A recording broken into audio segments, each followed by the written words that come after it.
Good afternoon, everyone. Thanks for joining us on our media briefing for this Friday. We're going to get started. We've got a lot of topics to cover today. We're going to start with the Dolan fire, and we're pleased to be joined by the Deputy PIO at the Dolan fire, Melanie Banton, who's going to give us an update. Good afternoon, Melanie.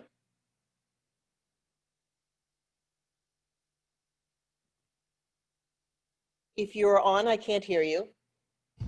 How about now? There you go. Gotcha. I was muted, I'm sorry. No problem. Thanks for joining us.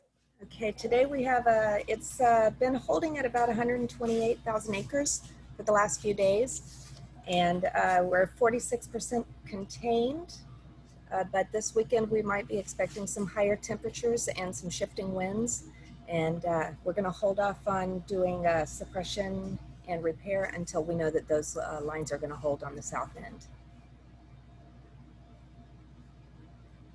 Tomorrow we have a Region 5 Fire and Aviation Director Robert Baird and his deputy Brian Rhodes that are going to be coming to do a camp tour. Other than that, everything is pretty quiet right now. Well, that's some good news. Thank you very much for giving us an update on the fire. And then now we're going to turn to Rusty Harris Bishop, who is with the EPA, who is joining the call to talk about the Phase 1 debris removal, which is, after the fire, what comes next. Hi, Rusty. Thanks for joining us. Hi, Maya. Thanks for having me. So the incident commander, Steve Kalanog, who spoke last week, sends his regards. He was unable to make it today, so he sent me instead. I am a public information officer for EPA on this response. And so basically, just to let you know, we're still in the preparatory phase of Phase 1. We anticipate to get the staging area in Felton, in Santa Cruz County, completed with our trailers and power and all that to be ready for us to get our field teams mobilized and start next week. So we will, as our teams gather and we get them trained up on what our current safety procedures are, dealing with COVID as well as the hazards that they may encounter.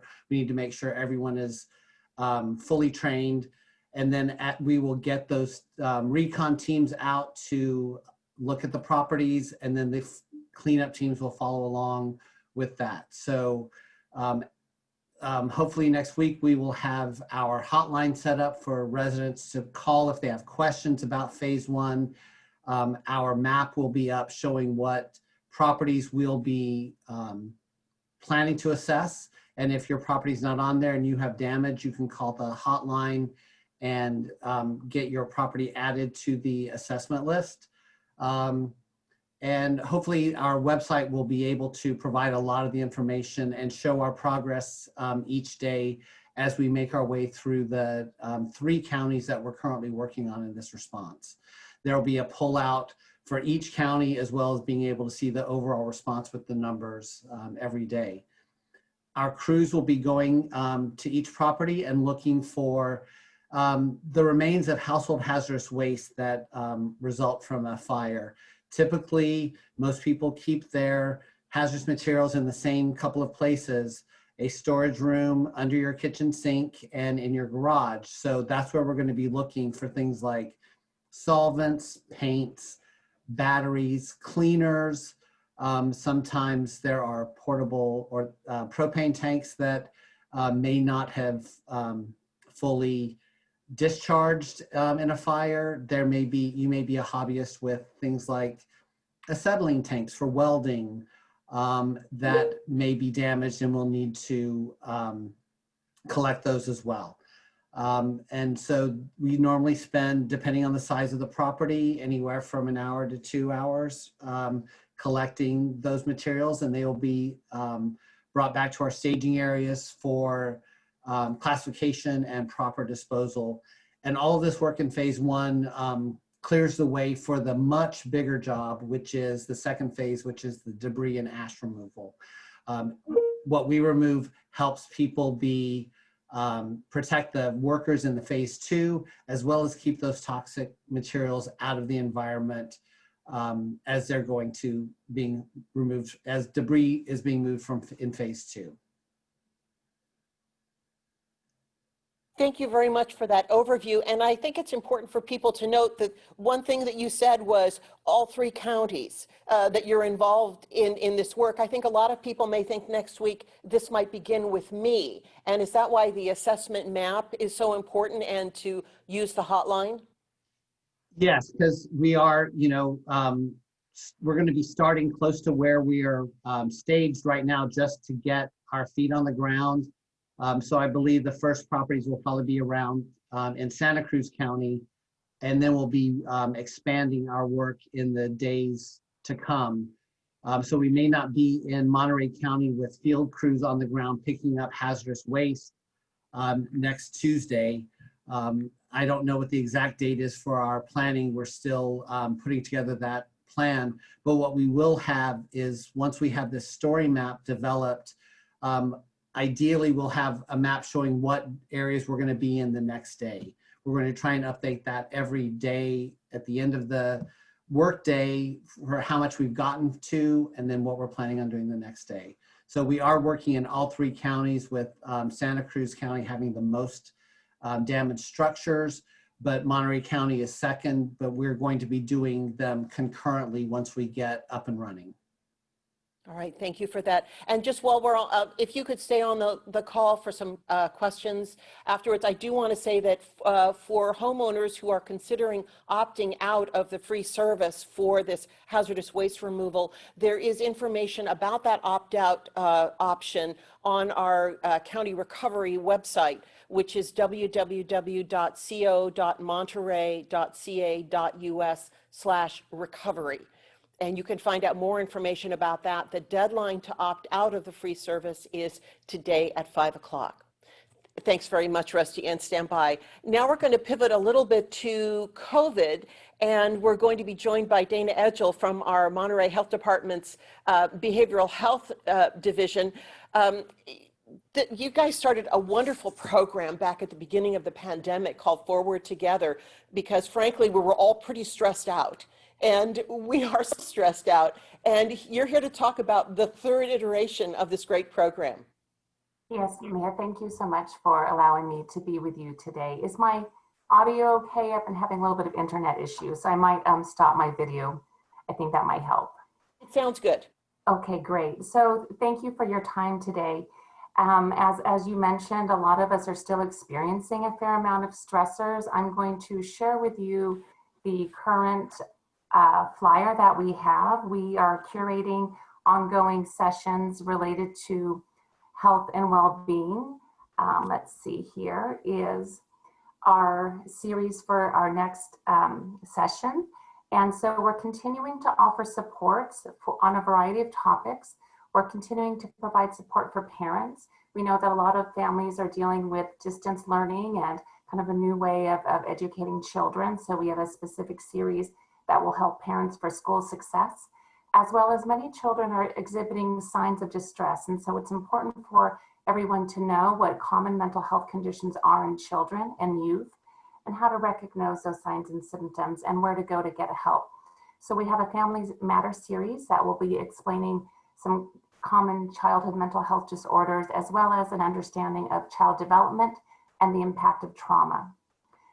A lot of folks are still going through celebrations and different things in their lives, including bringing new additions into families. And so we have a series that's focused on mothers and babies, and certainly partners and support folks living with mothers with new children are encouraged to attend. This can also be a very stressful time for mothers, particularly because some of their supports are not currently available as they have been in the past. We know that seniors can be an isolated group, and this is a very important time to reach out and give some extra support for seniors, as well as teens and our young adults. And we're excited for this next series to offer a social justice edition where teens will be led through some conversations to help them identify some of the experiences that they may have had related to race, and to be proactive around what they can do, as well as provide some healing for any trauma that may have been experienced. Ongoing, we have family support groups for individuals that are living with loved ones with mental illness.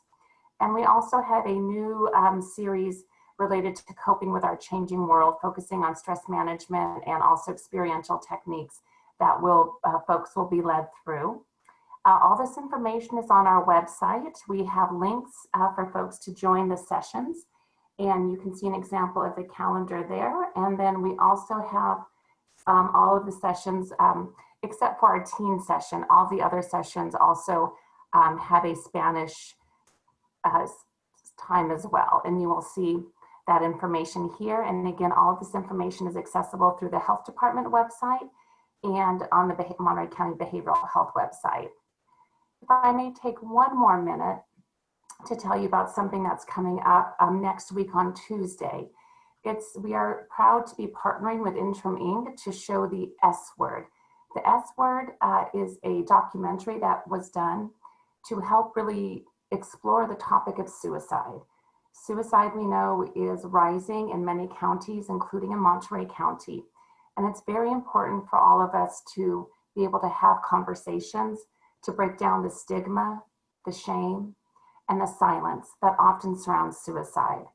So we will be showing the film of a 60-minute documentary, followed by a panel discussion with experts and individuals with lived experience with as suicide survivors. And we're really hoping that a lot of folks will turn out and join with us so that we can begin to end the silence around suicide. And we will be sharing additional resources during that presentation, which I also have a document that we're happy to share that has a kind of current and up-to-date information related to how folks can access behavioral health care, how folks can get help if in a crisis situation. So there are several resources here for folks to reach out to. One that I do want to highlight, which is new for Monterey County, we have a children and youth mobile response team that's available through Seneca Centers. It's available for everyone in Monterey County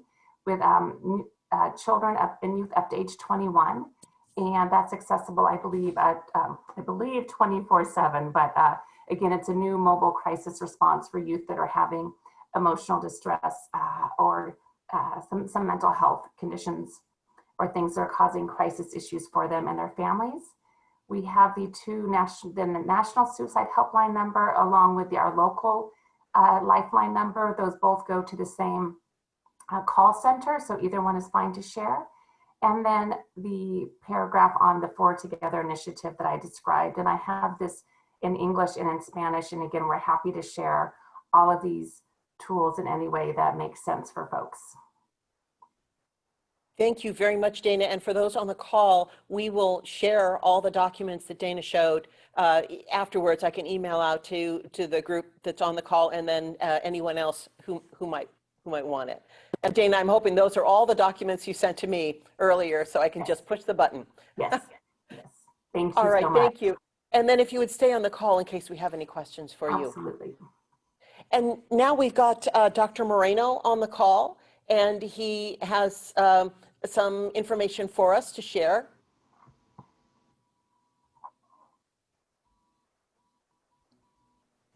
Hello, Mia.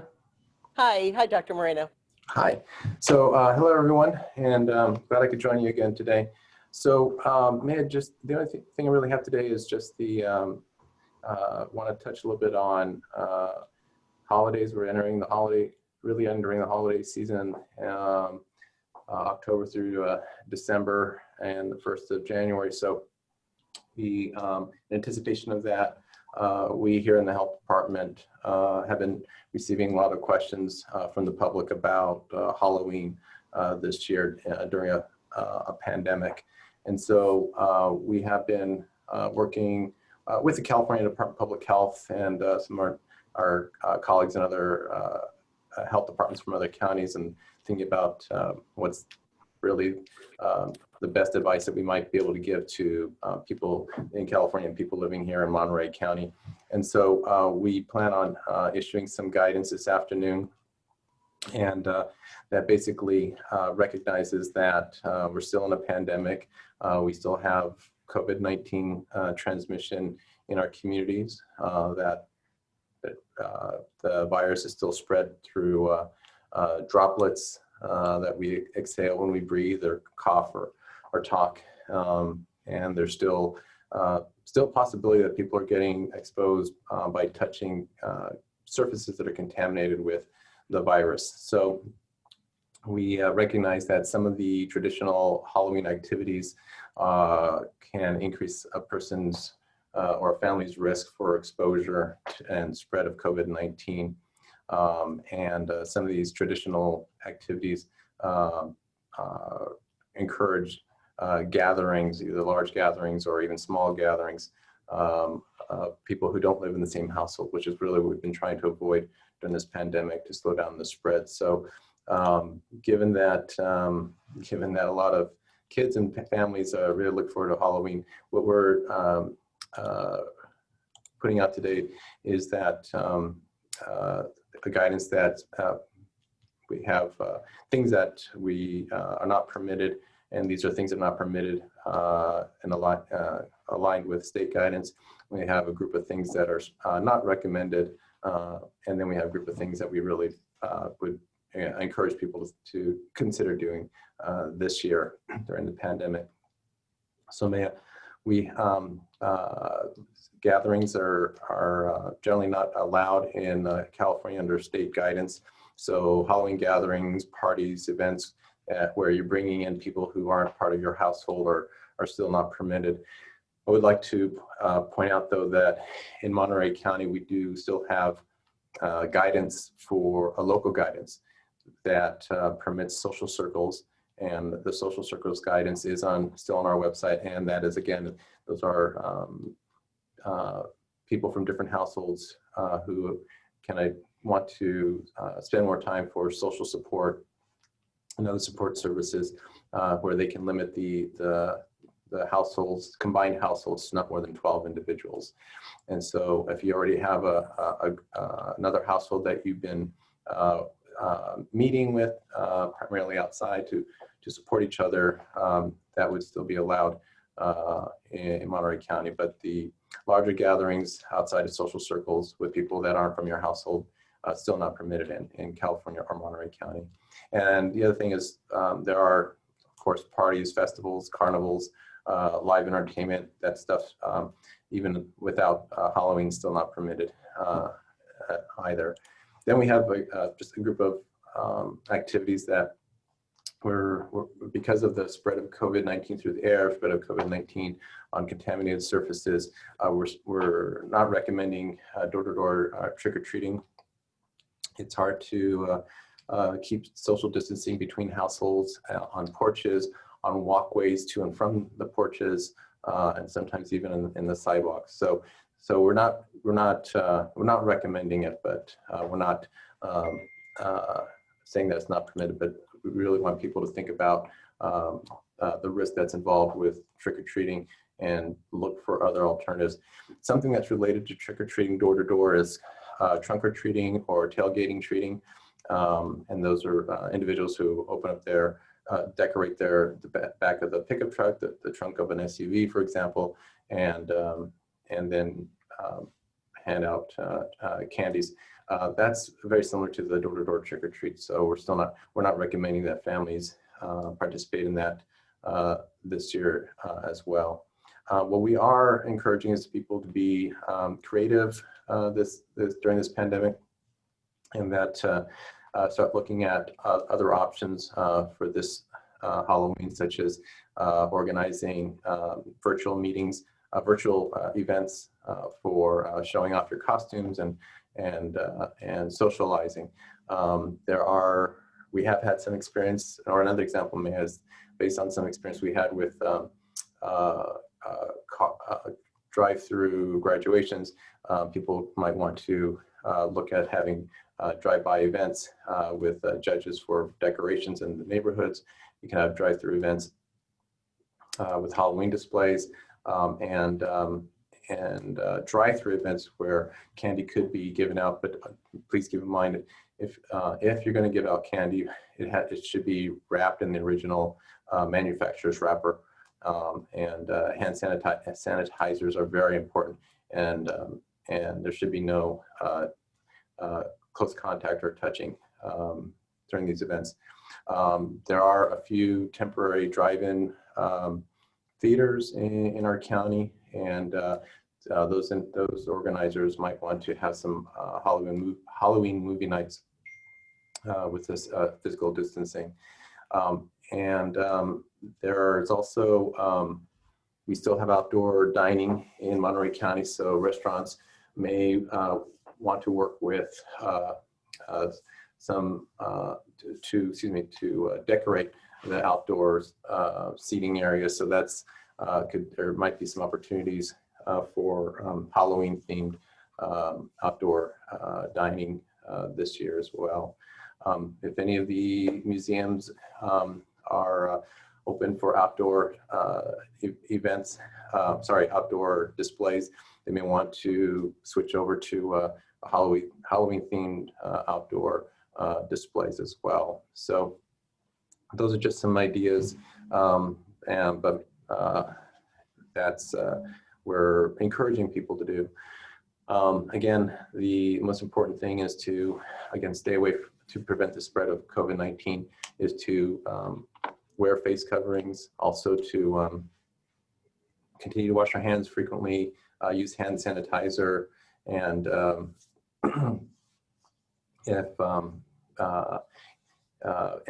clean and sanitize high touch surfaces. So I think that's about it, man. We hope to get this out both in English and Spanish this afternoon. Thank you very much. I know that was very much anticipated by the community. And so that's all the speakers that we have at this time. And we've got one question in chat. And I see Melanie from the Dolan Fire has been in chat answering this question. But Melanie, I'm going to go ahead and ask this for the people who are not on the Zoom meeting. And hopefully you can provide a response as well. Is there anything in particular that has stalled containment from improving in recent days on the Dolan Fire?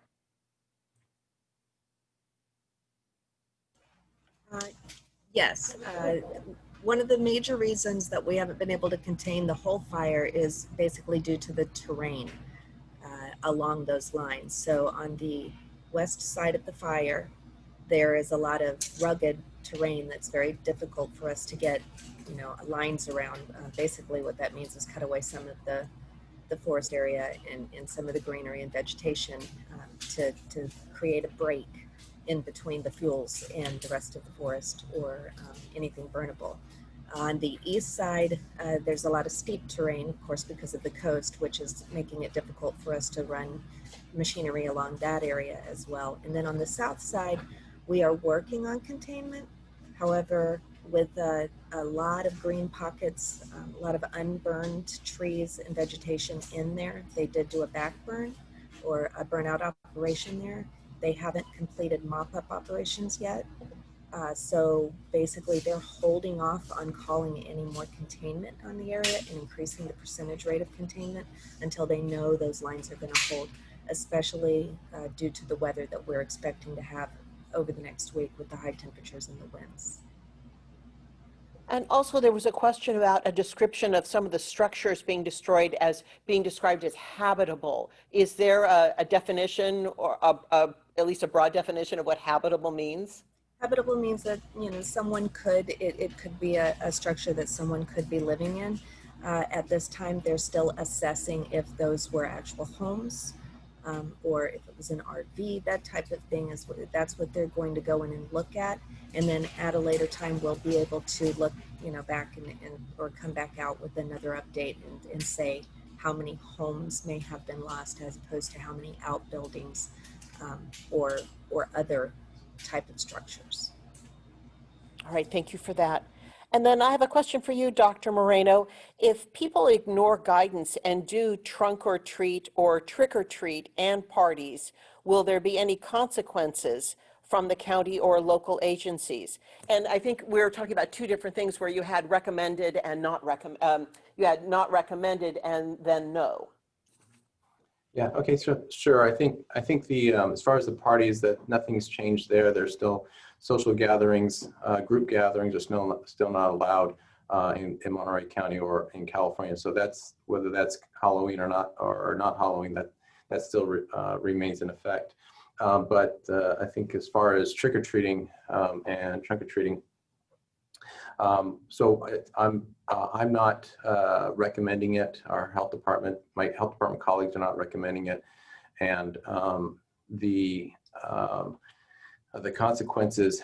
Well, really what we're dealing with here is the consequences of mixing of households. So if people choose to trick or treat and people choose to have groups of household members from coming to their front porch and open their door to a lot of people they don't know, the consequences there are really the increased risk of exposure. So what we really don't want is to see an increase in our case rates in Monterey County following a holiday like Halloween. So I think as far as consequences, I think I'm not saying that's not permitted. I am saying it's not recommended. And again, for all the reasons I stated, the consequences could actually be impacts on our number of people coming down with COVID the following week and affecting our case rates. And what we're really trying to do is keep our case rates down so that within the state's blueprint and the tier framework, we're trying to get our case rates down so we as a community can move on to tiers that have fewer restrictions. So thank you. And I think that this reporter was also asking about consequences in terms of fines or penalties. And I think that would come from people reporting to their local law enforcement regarding gatherings. Oops. Yeah, so mechanisms that may be in place right now would still be in place on Halloween for large gatherings. Yeah. All right, thank you. And then another question for you. Have you approved any school waivers for pre-K through 6 in-person instruction? No, we haven't approved any. We're reviewing them internally and comparing them to the requirements of the state. So that's where we're at right now, Mia. All right, thank you. And that is all the questions that I have in chat for our presenters. Are there any questions people would like to ask in general? I'm not seeing any hands up, and I'm not seeing any other questions coming through. So that will wrap up our briefing for today. Thanks for joining us, and have a great weekend.